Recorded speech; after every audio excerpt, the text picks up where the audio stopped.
4人連れとは手強そうだが、荷物置いていけや俺の牙は暴れたりはしないぜ。俺のナイフはな、たっぷりと毒が塗られた毒の刃だ。かすっただけでもあの息だぜ。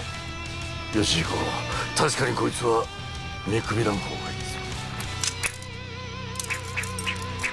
俺の刃でやけどするな。あ、それあれ舐めちゃった。あらららららら。かっこよかったけどね、最後の下舐めずり。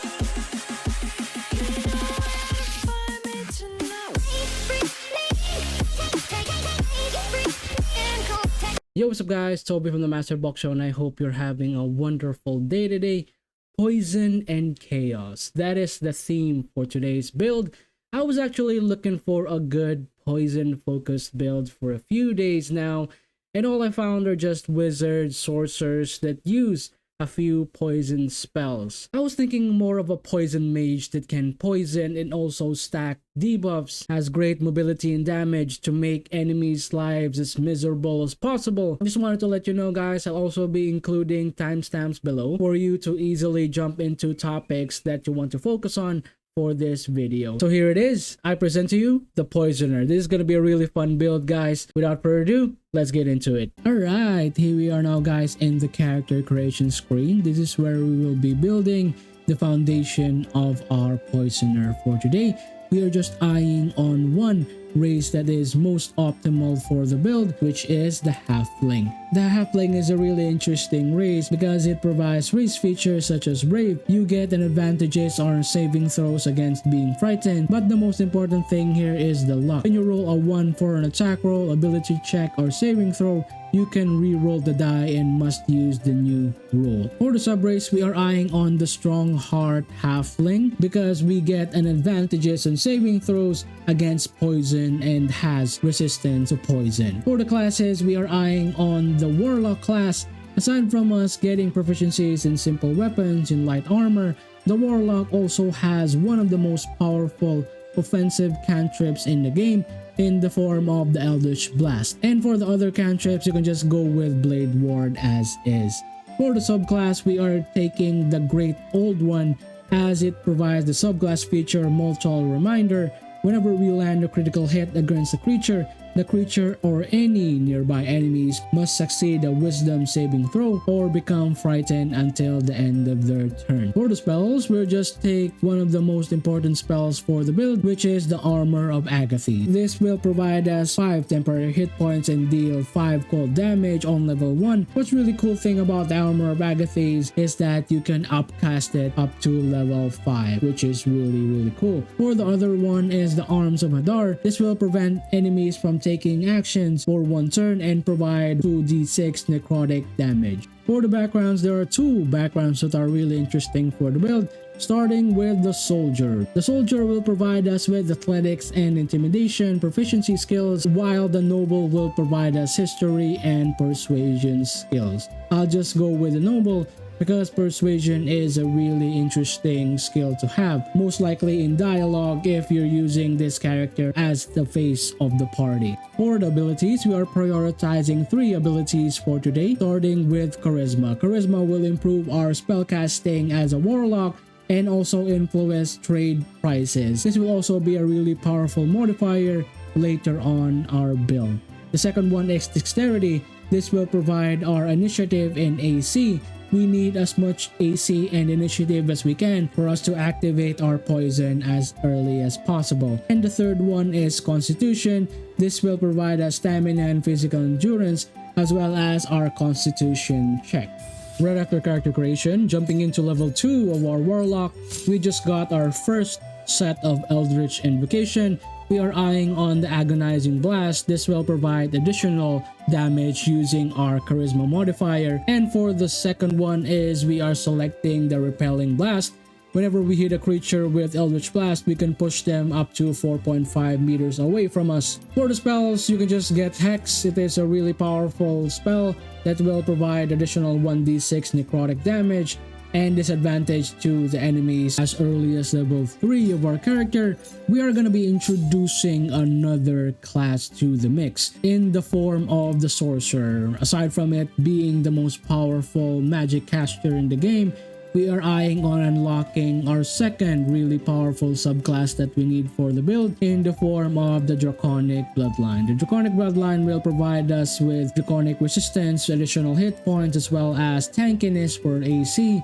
But the most important thing here that we need is the Dragon Ancestor. Pertaining to the Dragon Ancestry, we are eyeing on the Draconic Ancestry Green. That will provide us with poison resistances as well as the Ray of Sickness.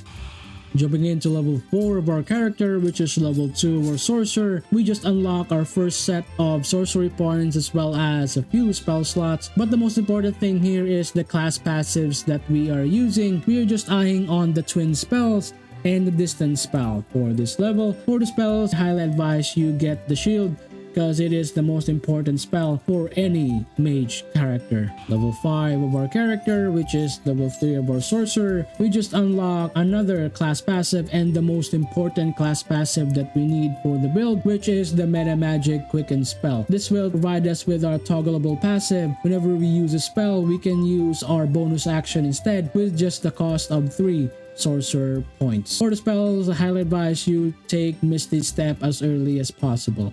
Level 4 of our sorcerer, we just unlock another set of class feature as well as level 2 spell slots, but the most important thing here is the feat.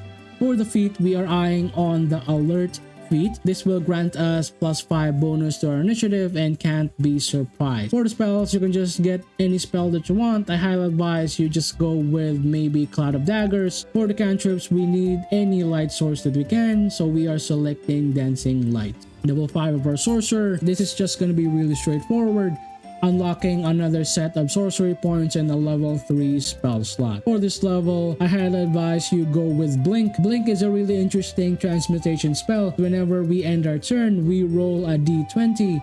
On 11 or higher, we vanish into Eternal Plane. While there, you can't be harmed or seen in this world. It means that whenever you are in the Eternal Plane, no enemies can attack you or target you. Level 6 of our sorcerer and level 8 of our character, we just unlock one of the most important subclass features that we need for the build, in the form of the elemental affinity damage. When you cast a spell that deals the damage of the type associated with our draconic ancestry, we add our charisma modifier to the damage, meaning that whenever we use poison, because we are more of a poison ancestry sort of sorcerer, we deal an additional charisma modifier to the damage that we will be dealing. As well as elemental affinity basically provides us with resistances to the certain spell that is the same as our draconic ancestry, which is poison. Level 9 of our character, we just unlock another set of class feature and a level 4 spell slots for this level. For the spells, you can just get whatever you prefer. I'll just get what utility spell that I need for the level. Level 10 of our character, we just unlock again another set of class feature and a level 4 spell slot, and the most important thing here is the feat. We will be taking ability improvement for this level and dumping all of it to our charisma. And if you have the hair from Anti-Ethel, this will most likely go to 20 charisma for this level. Level 11 of our character, we're now introducing the last power spike for our poisoner, in the form of introducing another class to the mix, such as the druid. The druid is the thing that will provide us the powerful subclass that we need later on for the build. Not only that, it gives us proficiencies with light armor, medium armor, and shields, it also provides us with cantrips that is specific to the class. Finally, level 12 our character, we now unlock our final subclass that's very important for the build, in the form of the Circle of Spores. We also unlock subclass features such as Wild Shape and Wild Shaping to any sort of animal that you want, but we are not minding that because we need the Symbiotic Entity for this level. This will provide us 8 temporary hit points and deal an additional 1 to 6 necrotic damage while we have the Symbiotic Entity active. Alright, now I'm going to be showing you guys the item setup that we need for the build. I'm going to be showcasing 2 builds for you guys today, which is for the early game Act 1 and Act 2, and the other one is for the late game Act 3. First up is the Derivation Cloak. This will provide us with the passive Deadly Derivation. When we poison a foe, we heal ourselves for 1d4 hit points. Next one is the Poisoner's Robe. This will provide us with the passive Poison Trails. When the wearer casts a spell that deals poison damage, we deal an additional 1 to 4 poison damage, which is really cool. Third is the Poisoner's Glove. This will provide us the passive Envenom. Whenever we deal poison damage, the target needs to succeed a Constitution saving throw or become poisoned. Next up are the rings, starting with the Callous Glow ring. This will provide us with the passive Callous Glow. The wearer will deal an additional 2 points of damage against creatures that are illuminated. And finally, the Crustacean Ring, which provides us the passive Arcane Radiance. When the wearer deals spell damage while illuminated by a light source, we inflict Radiant Orb upon the target for 2 turns. Now I'm going to be showing you guys how we deal damage using our Poisoner for the early game. We just need a few setup to make this really effective. We're going to be using Light for us to activate our Callous Glow Ring and our Radiating Orb charges that we'll be dishing out later on whenever we can. Right after that is we are now dealing damage to our target. We always need to use Poison Spray to our target for us to activate our Cloak as well as our Poisoner's Robe. So this will deal an additional 1 to 4 damage, poison damage to our target. We'll just use our target here for our character. As you see here, we just dealt around damage of poison as well as Radiating Orb charges to our target. After succeeding turns after the enemy's poison, we'll just keep on using Eldritch Blast to keep pumping out those Radiating Orb charges to the target. So I'll just, for example, use Eldritch Blast here. As you notice, we just set up another set of Radiating Orb charges to our target. Now we're going to be talking about the Act 3 builds. That is the end game build that we need to really optimize our Poisoner. We have a few items that I recommend that will make your Poisoner as powerful as it can, starting with the Birthright. This is a really easy item to get, especially in Act 3. This will provide us with an additional 2 charisma up to 22. Next is the Armor of the Sporekeeper. This will provide us with the passive Malefic Fungi. The wearer will gain additional bonus to our spell save DC. When dealing necrotic damage, they deal an additional 1. But the most important passive that we need here is the Spore Sac. While imbued with Symbiotic Entity, we can spread spores to our enemies. For the amulets, I highly advise you get the Amulet of Greater Health. Basically, this will just pump up our Constitution to 23. Now it's time for us to talk about the weapons. So the weapons that is really mandatory for the build is the Marco Heshkir. This is a legendary staff that will provide us with Arcane Enchantment. You will gain additional 1 bonus to our spell save DC and spell attack rolls, as well as a really powerful Arcane Battery, which will provide us with free spell slots of our choosing every long rest. But the most important thing here is the Kreshka's Favor. This will provide us with an array of elemental affinities that we can move into for us to be as powerful as we can. In our case, we will be moving into the poison section of that affinity. For the shield, you can just get any shield that you want that will provide us with additional AC. I'll just go with Vonika's Walking Fortress because it will grant us the passive Rebuke of the Mighty. When the foe hits us with a melee attack, we can use a reaction to deal 2 to 8 force damage and knock the enemy prone. Alright guys, I'm now going to be showing you some active gameplay on how we properly utilize our Poisoner. After a long rest, we need to activate our protection from poison. If you have a druid nearby or in your camp, you can just use them and cast protection from poison. What's really cool thing about this, it lasts until long rest. So you just need to do it once every long rest for us to get the benefits of this spell. Number 2 is we need to activate the Symbiotic Entity. In my case, I just activated it earlier, and it will activate the passive from the Armor of Sporekeeper. And don't forget to activate Kreshka's Favor. We are selecting from an array of elemental abilities that we can get, as well as some really amazing spell. In my case, I already activated it earlier and I selected the Deadlier Than Arsenic. This will provide us with a free cloud kill spell, as well as a ray of sickness spell. Now we're almost ready. We just need to activate our armor Ragathy. This will provide us with an additional 25 temporary hit points plus 25 cold damage to any unfortunate enemy that hits us for as long as we upcast it to level 5. So we'll just activate to level 5. Alright. First of all, we will be activating our Cloud Kill for us to prep the battlefield to our favor. So we'll just use Cloud Kill in this turn. So we just dealt damage to the enemies.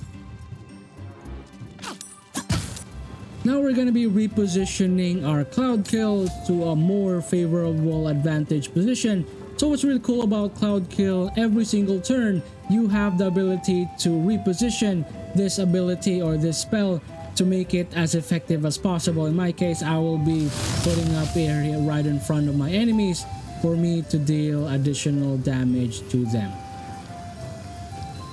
Just putting it here.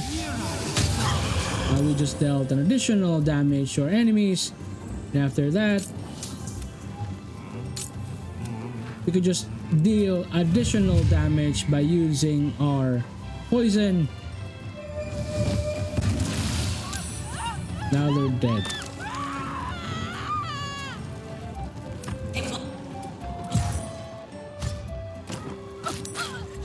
Shield.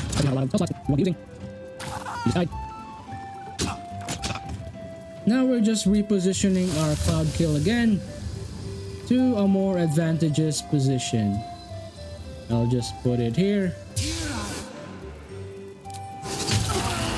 Let's deal the additional damage to our enemies. Now we're going to be activating our Haste Spore to give us an additional attack to the enemy. Now we're going to be using our Eldritch Blast. We're going to need to spread as much radiating orb as we can to our enemies. So we'll just select 3 targets. Now we just spread around 2 radiating orbs to our opponents, as well as their poison, and they have the Cloud Kill debuff. Just ending our turn. Damage.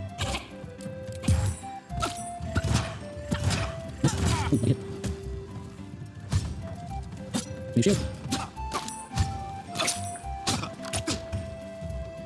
Now we're going to be attacking with our Poisoner again. We're going to be spreading out Eldritch Blast and using Radiating Orbs to provide disadvantages to our enemies again. Use this.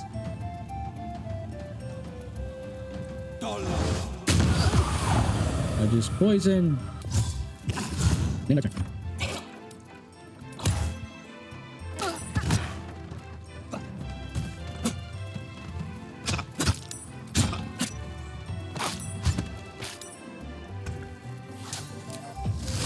I'm gonna reposition the Cloud Kill again into a more advantageous position. I'm just gonna setting it up here.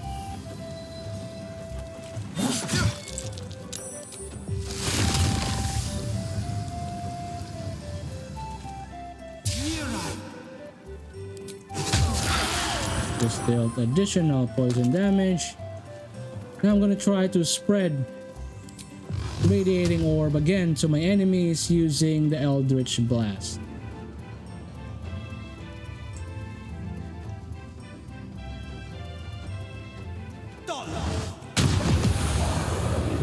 Just got 1 Eldritch Blast in, and we can end our turn.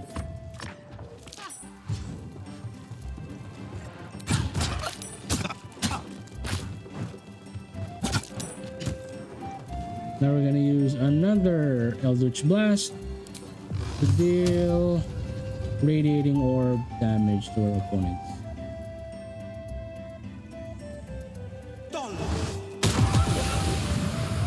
We just got Radiating Orb.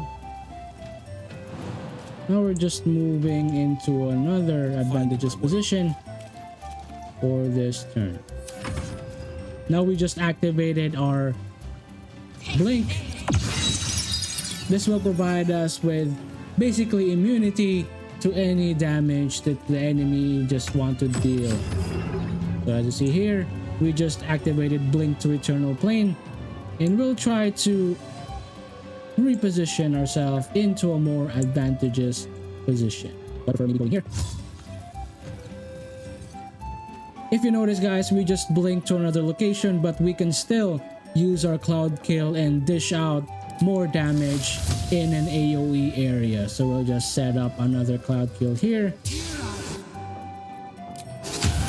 Now we just dealt damage, and I think one enemy died with that. After that, we're just gonna use our haste spore for us to deal additional damage if we can. Just gonna use Eldritch Blast. Okay, in turn. And one opponent just died. Now we moved into another set of astral plane. As you see here, the enemy can't attack us for as long as we are in the astral plane. We'll just move here, right on top of the haste, and dish out an Eldritch Blast for just good measure. Now he's dead. Alright guys, thank you for watching. I hope you enjoyed the build. This is a really powerful poison build for you guys, and it's gonna be a really good addition to your team. If you want to have a really powerful poison build, this is the poison build to be. Has amazing AOE damage, able to dish out powerful Eldritch Blast, as well as create radiating orbs to provide additional disadvantage to opponents. Have any questions or clarifications, you could just comment down below. And don't forget guys to hit that like button if you guys love the builds. It really lets me know that you guys are enjoying the videos. Shout out to the people who subscribe and keep supporting the channel. Thank you guys for all of the support. And for the people who haven't subscribed, I hope you earn your subscription in the future. But if I earn it today, please consider to hit that subscribe button. It really helps me out a lot. And that's it for me. I hope to see you soon on the next Master Box Show. Peace out. Bye guys.